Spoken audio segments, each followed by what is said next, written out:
పౌలు అంటున్నాడు, మళ్ళీ చదవండి మాట, ప్రభువు తన వారిని ఎరుగును అంటున్నాడు. నిన్ను ఎలా ఎరుగుతున్నాడు అసలు? పరిశుద్ధమైన మనసు నీదని ఎరిగాడా దేవుడు?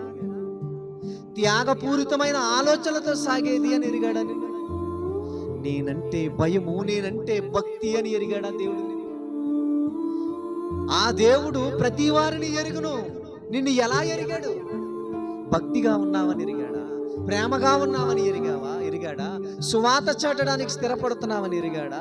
త్యాగాలు చేసేదానవని ఎరిగాడా? ప్రేమతో సమాజాన్ని సాకేవారని ఎరిగారా? ఎలా ఎరుగుతున్నాడో తెలుసా మిమ్మల్ని?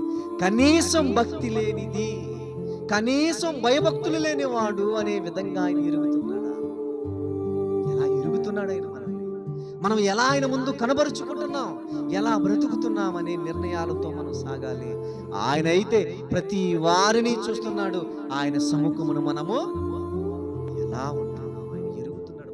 మనకు తెలుసు ఆయన, మన బ్రతుకు తెలుసు ఆయనకి, మన జీవిత శైలి తెలుసు ఆయనకి, మన మాట తెలుసు, మన చూపు తెలుసు, మన విధి విధానాలన్నీ ఆయనకి తెలుసు. నేను ఎరుగుతున్నాను నిన్ను చూస్తున్నాను నిన్ను.